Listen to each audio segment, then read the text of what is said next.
Hi, good evening, everybody. I just want to take the opportunity to welcome you. My name's David Schwartz. I'm the chief curator here at the museum, and I'm very excited about this program because I've known this film and filmmaker for a while. You're about to shortly meet Alex Rivera, and this is really an extraordinary film. I did a discussion with him almost 10 years ago. The film came out in 2008, and we were talking about how timely, maybe in some unfortunate ways, it's a very timely film, but it's really a remarkable piece of work, and I think it's great to be looking at it in this context as part of our Science on Screen series. I think if you follow the museum's programming or what we're doing online, we have a really incredible initiative going about the relationship between science and movies. And that is thanks largely to our collaboration with the Sloan Foundation. And we're very pleased that Doron Weber, who runs the Sloan Science program, is here with us. So please welcome Doron, who makes a lot of things possible, a lot of our programming. And we have a great resource, which I'm guessing a lot of you are familiar with, our website, Sloan Science on Film. And it's really an amazing website that has coverage of not only all the Sloan Foundation activities, but the whole topic of science and film, and there's great new material and interviews going up constantly. And the person who's responsible for that, who also does the programming of our science and movie programs here at the museum, you're about to meet Sonia Epstein. She really does an extraordinary job. A program like tonight, where we are putting together a scientist and a filmmaker. There's going to be a great discussion after this film, and it's really Sonia who puts together these extraordinary programs. So without any further ado, please welcome Sonia Epstein. Thank you, David. And thank all of you for coming. Welcome to Remote Work. We're here at the Museum of the Moving Image. As David said, tonight's program is part of our ongoing Science and Screen series, in which we explore everything from seahorses to robots, bringing scientists and filmmakers to the museum. Science on Screen is a nationwide initiative supported by the Alfred P. Sloan Foundation. The Sloan Foundation is a nonprofit philanthropy founded in 1934, which makes grants in research and broad-based education in science, technology, and economics, and its program supporting the arts is run by Doron Weber, who you already heard about, and we're very lucky and grateful to have with us tonight. So tonight we will be screening Alex Rivera's film Sleep Dealer. It is Alex's debut feature. He made it almost 10 years ago in 2008. And when it premiered, it won the Sloan Feature Film Prize at the Sundance Film Festival, quote, for its visionary and humane tale of a young man grappling with a technological future in which neural implants, telerobotics, and ubiquitous computing serve a global economy rife with fundamental challenges and opportunities. More on that later. Alex Rivera has been making work in a variety of formats for over 20 years. His films have played at the Berlinale, the Guggenheim, on PBS, among other platforms and places. I am very pleased to say that we also have Wendy Ju joining us here tonight. Wendy will begin a professorship at Cornell Tech's new campus on Roosevelt Island in their Information Sciences program in January. She is coming from Stanford University, where she was executive director of interaction design research. She studies human-robot interaction and design, and she is also the founder of the design journal Ambidextrous magazine. So I just want to invite up Alex Rivera to quickly introduce the film. We'll see it, and then I urge all of you to stick around for our discussion afterwards. So please welcome Alex.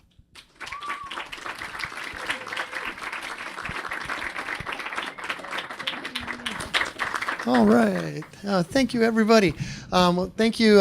First, a couple thank yous, I guess, to Sonia here at the museum, to all the staff at the museum that made this event possible. Also want to thank Doron Weber from Sloan for his and Sloan's support of the film, both in development and also in its life afterwards, and their generosity and vision. And want to say, I guess this is the screening is exciting. It's wonderful that it's a packed house. That's super beautiful to see for a film that's 10 years old. And the film is this moment, I guess, is something of a homecoming. I was born in New York City. Actually, my parents lived in Astoria when I was born, but they took a taxi, and I actually entered this planet in Manhattan at New York Hospital. But I'm an Astoria baby, so it's good to be back. it's a homecoming in another sense too, which is that before this film was made, the film premiered in 2008, but I had the idea for it back in 1997. This is when I had the first brainstorm, and it came when I was talking to a friend of mine, just walking around in Brooklyn, and I remember when the light went off in my head, that was this vision that would become central to the film, but I had no idea how to put it into a story or how to make it into an image until I came here to the Museum of the Moving Image, and I saw a program of films curated by Rick Prelinger. Maybe some people know him. He runs the Prelinger Archive, and they did a program here at the museum of films about immigration from his archive, and I came and saw them, and one of them was this film about the Bracero program, an old industrial film I think it's from the late 50s, defending the Bracero program. So it was a film made by the California Growers Council, consortium of agricultural powers that were supportive of this program that brought Mexican laborers, the Bracero program, to work in American fields starting in World War II, but bringing them and left their families at home in Mexico as a kind of collateral that they would return. The workers who would come were never destined or expected to become citizens. They were brought as kind of a pure labor force to be sort of disposed of when the harvest was done. And this film was so bizarre because it was this kind of articulation of how the benefits of that program and the need for it. And then that was the first sort of form that this idea that would become this film took. Was I riffed off of that film and made a kind of satire of that, and then made a website out of it, and then made a screenplay. And so this idea really took its kind of first visual form in reaction to a screening here. So I hope maybe somebody in the audience tonight, maybe you'll make a work in reaction to this or something, or maybe I will even. I don't know. But this museum is a beautiful place, a special place. It's a joy to be here. And I guess the last thing I would say is I wish the film was irrelevant. I was joking that I wish it was in a program of like misguided visions of the future, But instead, it's been a haunting experience this past decade, watching a lot of the kind of visions of the future that are in this film sort of come true in a variety of ways. And I'm looking forward to the dialogue with Dr. Wendy Ju about the technologies and the politics of the technologies that are imagined in the film.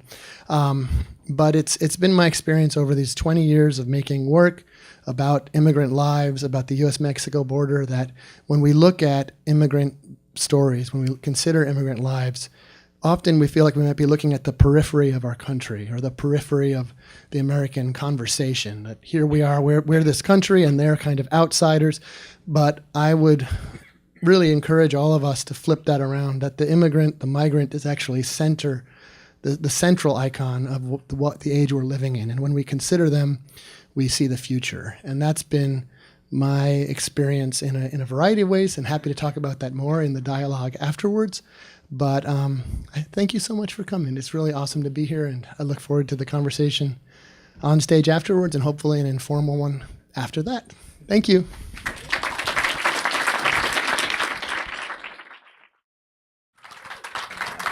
So, to start, Alex, I wanted to ask you, of all the technologies that are depicted in Sleep Dealer, we have drones, surveillance technologies, memory recording, and human-robot interaction. I'm curious if you could talk a little bit about why you chose to focus the most on the latter, that is, like how technology interacts with humans. Yeah. Sure. Well, thanks everybody for sticking around. And so when I described in the introductory remarks this idea of the kind of aha moment that happened for me back in 1997, it was around that idea, the remote work. The idea came from this observation in the 1990s, where sort of in one half of my brain or through one eye, I was looking at the border and the politics of immigration in the 90s. And, we're so wrapped up in it right now, and it's so incandescent and violent and sort of difficult right now, but it was that way then, so in the mid-90s was when the border wall was going up, and so I was sort of tuned into this idea of the border being kind of fortified in new and aggressive ways in the mid-1990s. then through my other eye, I was looking at the internet, which was dial-up modems back then, but the dreams were very big. And there was this dream of a global village and this dream of telecommuting and working from home. And so those two things, when I contemplated my family and just sort of tried to jack them into it, my family is partly from Peru, and my cousins continue arriving, some with papers, some without, working as bus boys, working in healthcare, working in construction and gardening, etc. And I imagined, well, what if they could work from home? What if this wall went up, but the technology transgressed it? What if they could telecommute to America? And it was like in my mind, and it was both like funny in a way, like there was kind of like an odd and enchanting image, but very dark, and seemed to like critique the internet utopianism in a way and those early dreams, and also critique the reality of that we're surrounded by immigrant labor all the time, which is invisibilized in very low-tech ways. It's in the kitchen. It's people who many people don't talk to, or it's kind of, just sort of shoved off of stage, even though it's present. And so it just seemed like a really rich metaphor, and that became the center of gravity for the whole project. And then all those other ideas that you're talking about kind of grew out of that. One of the things I love is the movements that you see. I feel like that's such a big part of it. The movement with the drones, and then also like fixing the soldering the things. And so Wendy, I wanted to ask you, you study human robot interactions. So I wanted to, thinking about those movements, I was wondering if you could talk a little bit about the ways that you study how humans and robots interact, and whether or not body language or movement is or isn't important to that. Yeah, sure. So I was really struck by this film, how prescient it was in a lot of ways. I work on human-robot interaction, and a lot of the research recently, because where the funding is, has been in autonomous vehicle interaction with people. And it's primarily thinking about how people in the car or on the street will interact with autonomous cars. And I think right now the national conversation seems to be around automation and machines taking over and doing everything for us. And I often have to tell people, both you don't have to worry about that, and also don't count on it, all the benefits, because a lot of the things that are really that seem to us to be really easy to do, like just passing a person on the street without running into them, are still incredibly hard for machines. And there's this thing that's known as Moravec's paradox, where like things that we think are really, really hard for machines, like high levels of intellectual achievement are required, like playing chess, like those are things that the machines can do really, really well. And meanwhile, things that like mere babies can do, like picking up blocks, those are things that we can barely get machines to do under very idealized, sanitized conditions. And so one of the things I thought was really interesting is, like, actually in the 90s, Kasparov came up with this idea of centaurs, like this idea that the thing that's more likely to happen are these human machine hybrids, where you kind of utilize the skills of both. And that's something that you don't actually often see in the movies. You see all these like amazing machines that can do things that anyone who works in robotics knows just are not going to happen in our lifetimes. But this is actually much more like the kind of thing that will happen. And the reason why it's really required is because a lot of the things that we do with our bodies and with physical emotion, where we are relying on our prior perceptive senses, like those are things that are very difficult for machines to do. Like just staying balanced is something that most of us can do after the age of 1, 1.5. And that's something that's actually very, very challenging for machines to do. And they, I don't know if you guys have seen the most recent DARPA Grand Challenge. There's just like machines falling over all over the place, and it makes them look incredibly weak, but it's actually because balance is very difficult. So a lot of the things that we will actually need machines, have humans help machines with, are a lot of these things that we consider to be really easy, just like manipulating things, perceiving things, grasping things. And also when we communicate with one another, there's a lot of things we do with bodily motion that help set up what we can expect. So when I pass you on the street, it's not that I can mind read and tell if you're going to go to the left or right. Like when we see each other, we kind of break a little bit, turn our bodies just a little bit. And that signaling helps keep us from running into each other. And for machines, that's both hard to do, like both to know that they have to signal and also to pick up the signals that we're giving off all the time.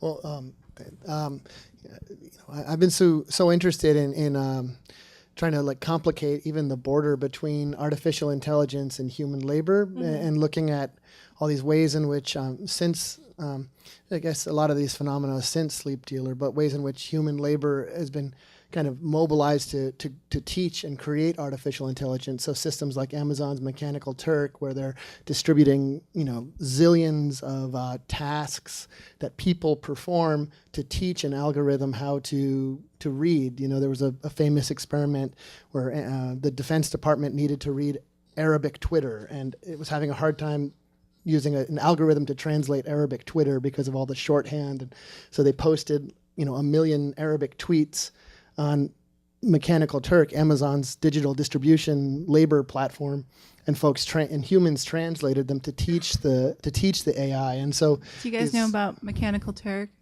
People So there's this service, and it's actually. I love the tagline. The tagline is artificial intelligence. and what it is they have this idea that someday in the future you might be able to have a machine do translation, for example. But right now, machines are terrible at translation. So what you actually do is you just farm out like little, what they call them human intelligence tasks to random people on the internet. You pay them like small amounts of money, like a quarter. And so like, translate this tweet. And then someone else somewhere else in the world will do it for you. And so you could, if you can design software that requires, artificial intelligence, even though artificial intelligence isn't here because it's secretly people. Yeah, it's secretly people. It's really the story of the Mechanical Turk, for folks who don't know it, is worth spend 10 minutes reading about, because the original Mechanical Turk was built by I believe an Austrian engineer in the 1700s, and it was this machine, the 1700s machine, like this kind of clockworks, brass clockworks, and with a wizard, a kind of a sort of mannequin-like wizard that would wear a turban, and it would play chess against a human adversary, and it had this big box with the gears, and it would play chess, and it would win. And it traveled the world as this kind of spectacle. People would pay money to see it. It actually came to the United States. It beat Benjamin Franklin. But it played for about 100 years until it was finally revealed that, you guys could probably guess, in 1700s, you don't have a machine that could play chess. There was a little person, a small person, a small chess expert. A small chess expert inside the box, controlling it with a stick. But it was a real. It really ran unquestioned for a long time. And then in hacker language, when you confront a problem a digital problem that you want to solve just by sort of sending it off to a human real quick because it's the fastest way, it's called turking. And so Jeff Bezos, when he created this platform, it was first designed to proofread Amazon.com, but now anyone here can post jobs on this platform. He called it Mechanical Turk. And so I think 300,000 people around the planet labor inside this system every day, doing tiny digital jobs. But one of the most sort of effective uses of it has been feeding in human solutions, millions of them, into algorithms to teach AI. And so these kinds of talking about borders, I mean, there's sort of not really a border between artificial intelligence and human labor. Humans are kind of raising these artificial intelligences the way we maybe raise a child, in a sense. Right. I don't know. Yeah. So just going off of that, for you, Wendy, what are some of the areas that right now you see humans and machines interacting most effectively? And how do you, what does effective mean to you? What does it always mean that there's a human component, or, yeah. Yeah, and one of the things that's been really interesting to me are situations now where people who have relatively little skill are able to do complicated tasks with the help of machines. And the thing that is maybe the most salient example is Uber. It used to be that to be like in London, you have to train for, I think, 18 months, 2 years to understand all the roadway systems to be a black cab, driver. And meanwhile, totally naive people who've just moved to London, who can manage to rent a car, and can also do the job of someone who, who's trained for all this time, because it's a machine that has GPS, that has all the maps and has the directions and can and give you connections. And you can argue whether these things are actually equivalent, but these people are getting a lot of a lot of the work. And that's a really interesting thing, because it's almost the inverse of what you're showing in Sleep Dealer. We sometimes joke about it in my trade as meat servos. Like, really, it's the machine telling people what to do, and people are just executing the tasks that the machines have assigned them. I'm going to identify myself on my business card now as a meat servo. That's pretty much what I do. I feel like that most mornings. Just like, wake. Did you say meat servo? Yeah. It's a scary idea, right? Whoa.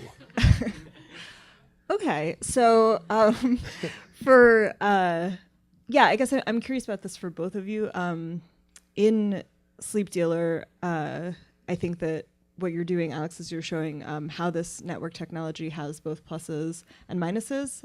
That's one of the things you're doing. It gives a means for Luis to be a writer, but then on the labor side, obviously there's little to no attention paid to things like working conditions or workers' rights or anything like that. So you didn't go into any of the companies or people who developed this technology in your film, but I wonder whether you see technology, this is a broad question, but as amoral, so to speak, and for you too, Wendy, what that is to say, like, what responsibility do you think companies that are developing this technology have as to how it's used? Yeah. No, I think it's been a really wild ride, I mean, I remember I was deeply involved in media studies and kind of critical discourse around the media systems, its shortcomings, its biases.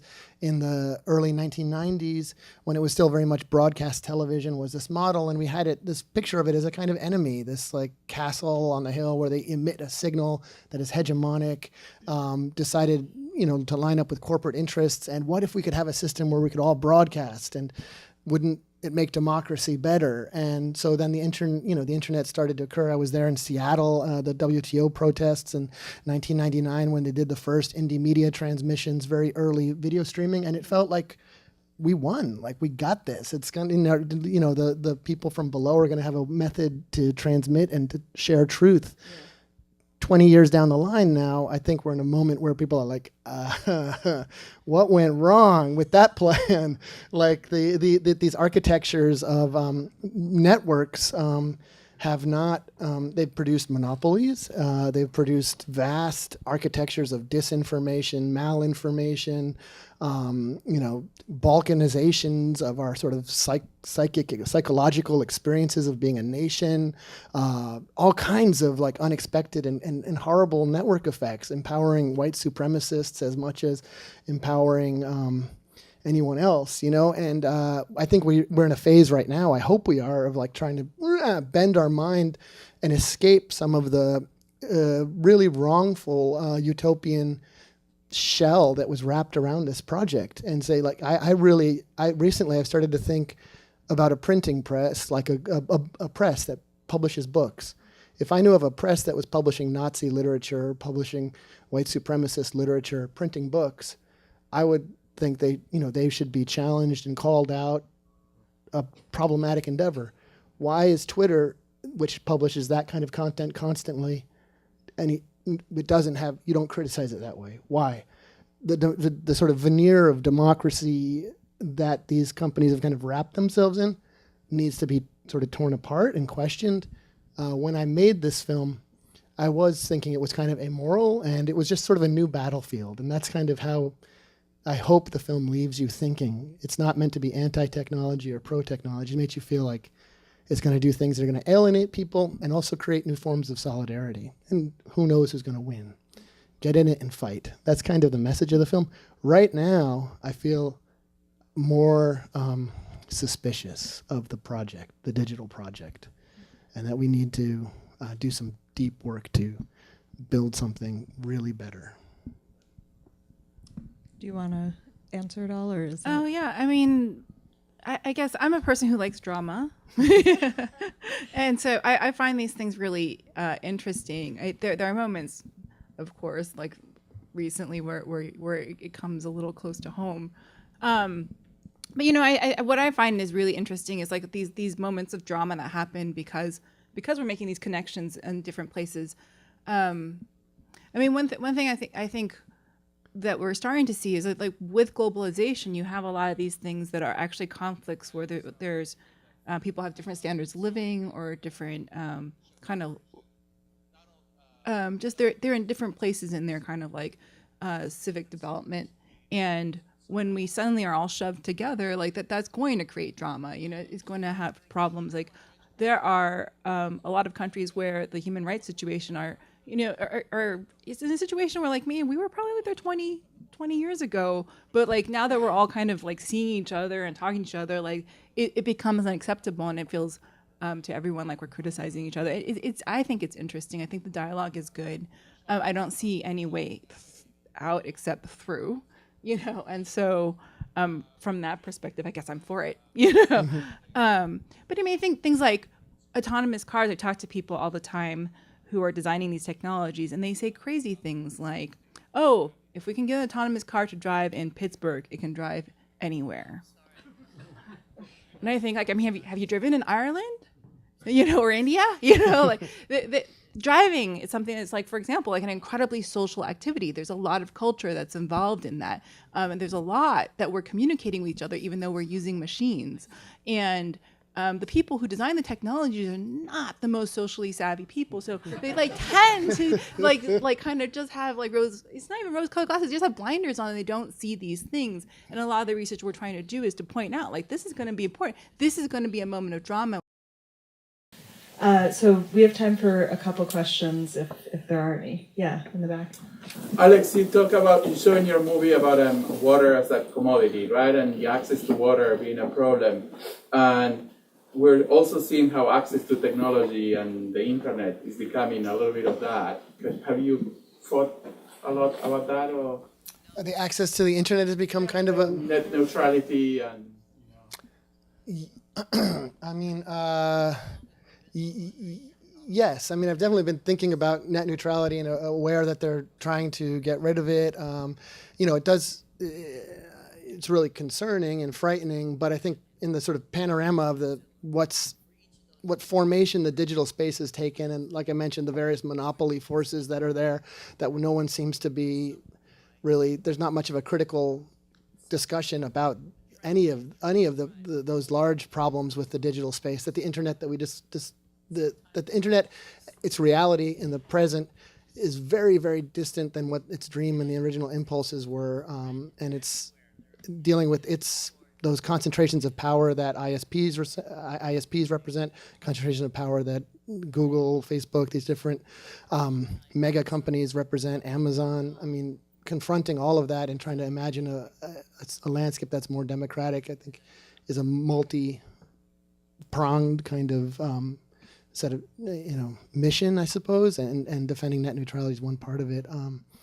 But it was interesting you mentioned water and the internet, because in the film that is definitely was one of the pleasures of it was looking at kind of what I'd call sort of concentric circles of extraction, I guess, and the first one's being very easy to see. We know the open veins of Latin America, the history of silver and gold mines, the history of colonialism taking physical wealth from the so-called developing world, from the global south, just pack it up, take it away. Migration, when bodies move from those places, a place like Mexico, into this country, is there anything gleaned from looking at that phenomena of migration up next to the phenomena of extraction of physical resources? I think so. I think these are two types of extraction that benefit the receiving economy. When you take the physical wealth, you take the human resources, et cetera, that these benefit the receiving countries. And then the digital extraction. And so it's interesting that you put the water and the internet in one question together, because that kind of thinking was core to the development of the film. Anyone else? Yeah, with the red hat. Yeah. If you could talk about, maybe from a filmic point of view and then from a research point of view, the production design and the aesthetics that you're thinking about when you're designing something between like robot and human interaction. Thanks. Yeah, if you want to take a look, there's a video out now from I think a company called Sarcos. Do you know of Sarcos?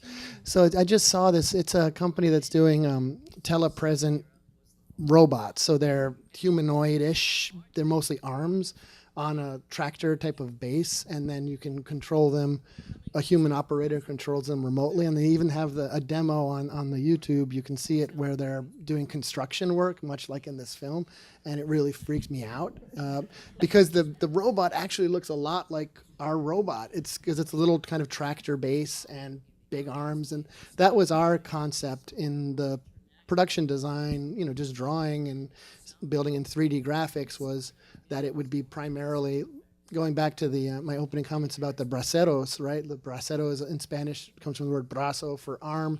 They're arms. That's the way that agricultural workers are called, arm workers. So that these robots would be kind of arms, and then a little tiny body, and then I gave it a kind of camera face that was slightly anthropomorphic, just because I knew the emotional aspect of what we're doing, but wanted it mostly to be very, meaty arms, just big old arms, What could we say? So, and Yeah, I mean, I think in research, if you look at the way that the robots that we use are designed, what we see in movies usually isn't very much like what you actually see in industry, because I think in industry a lot of times people have this incredibly pragmatic, attitude towards a lot of the robots that are actually actively being used aren't consumer robots, they're industrial robots. And so they do have, a particular aesthetic, but a lot of times it's something like if you're in construction, it has this kind of like the golden yellow of construction equipment. So it's easily identified as construction equipment because there's a lot of things that we know to do around construction equipment, and we know how to treat it, and we know who it belongs to. And so it is basically the robots in construction equipment track, and I thought you did that very well. Meanwhile, if you look at medical robots, there's actually a lot of things in teleoperation which are done with which are done with robots, because you can actually change the scale of what doctors can do to something much smaller than people can do with their hands. Medical robots look like weird space things, like they're all white, they're very clinical. So they look like something that belongs in a hospital, and also they're designed so they can be sterilized. But if you look in terms of the actual mechanisms, like the construction robot and the medical robot are not terribly different, but like the aesthetic, the language that's being used is completely different because of the context it's being used in. Okay, maybe one more on the side there. Yeah. I saw this movie 10 years ago at Sundance, and it hasn't lost any power. It's fantastic. I'm so glad to see it again. It's so refreshing to, even a movie that's 10 years old, to see narration that's actually properly used in a film that makes sense for the story. Can you talk a little bit about the process of choosing that narration, and also the structure of your editing? Because I think it's fantastic, and I think it gets across these ideas of connection and ideas of commodifying relationships. Thanks so much. Yeah. So just quickly, I guess the narration was added in the edit. It actually wasn't contemplated in the script. This was my first feature film, and just long story short, I shot a bunch of stuff that and some of it didn't totally work, and so in the edit room had to kind of rebuild it, and also memo the character, partly I think because the film is interested in the world he lives in as much as it is in him, and he's a little bit of I sometimes imagine him as like a pinball inside a big machine, but a pinball doesn't make necessarily like a great character, so he's very quiet and reactive, and so in the first edit I felt kind of distant from him, and so we ended up kind of working a little bit more, entering this kind of non-linear language a bit, and working with memory a little bit by these non-linear bits, flashbacks to the village, etc., that are periodic through the film, and then using the voice to give us bits of access to who he was and what he was feeling that didn't come through in the first, in the film as shot. and voiceover in general is the device people love to hate. Everybody's going to say, I hate voiceover. And you say, well, what's your favorite film? They'll be like, oh, City of God, which is all voiceover, or Apocalypse Now, it's a voiceover, or like, children, Anyways, it's like, Clockwork Orange. I mean, there's so many incredible films that are voiceover, but if it's done well, it's a beautiful device. Yeah. So, but Okay. Can we talk more? Is there one more robot question? It's so special to be here with the scientists. Yeah. Does anyone have a robot question? Yeah, in the Thoughts front. on virtual reality. Say it again. Thoughts on virtual reality and how it connects to all the things we've been talking about. Okay, Wendy. I don't do so many things with virtual reality myself. There are some things I will say. Mostly I'm interested in physical interaction, so I'm trying to do things where we're watching social interaction between machines and people and people and people. So virtual reality is a little difficult because it's hard to share virtual reality. Maybe there's something where you can like join up and be in the same virtual world. I do a lot of work in simulation though, partly because we're doing stuff in cars and there's a legacy of doing driving simulation, and it lets you do things that are too dangerous to do, in the physical world. And so one of the things is going back to the things that are difficult with machines. One of the things that's really difficult to do in a driving simulator is to recreate all the physical forces. Like even in the high end, like we're talking, it's like a room on a stalk that's like moving around in space. Even on the super high end driving simulators, they're only able to recreate like a third of the force that you feel in an everyday driving experience. So your body actually will get sick because of the discrepancy between what you see and what you feel. So lately we've been doing some stuff where we have people wearing virtual reality glasses, but we have them sit in a real physical car.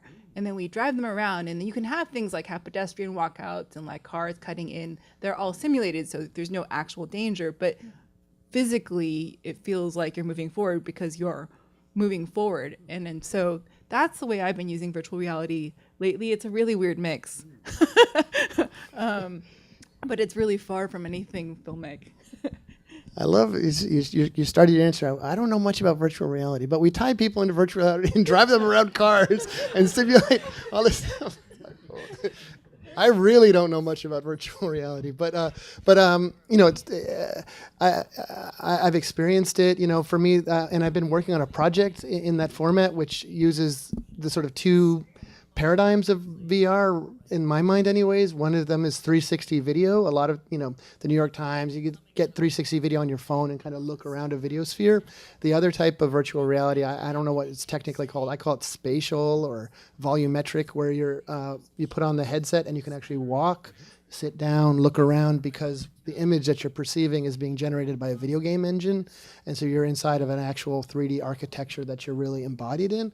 I like that one in terms of just my own sensual experience and VR experiences that have given me memories that are powerful. It's always been that 360 videos feel like a 360, like your head's in a ball, for me. So I personally think 360 video will kind of fade away, but the spatial VR I think is probably going to be a landscape of exploration that we're going to be with for a while.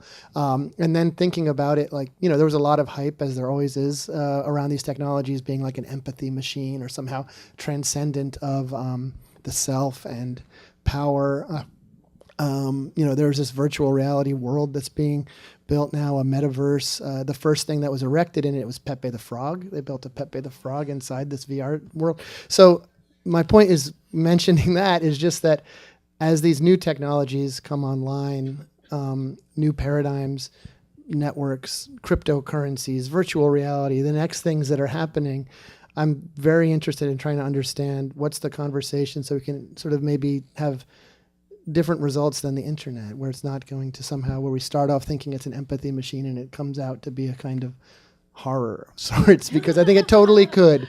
These technologies I do think they are amoral, and we actually live in a very violently contested social space, and the forces that want violence, that want to concentrate wealth, that want to disempower people who've been historically disempowered, they're in this arenas as much as anyone else is. And so these arenas, these digital spaces could take the shape that they want them to, and are probably most likely going to take those shapes unless we as creators, storytellers, designers build a technology that does have a moral soul. And, so I think that's the only way out. But all right, fingers crossed. That's unfortunately all the time we have for right now. Please join me in thanking Alex Rivera and Wendy Ju.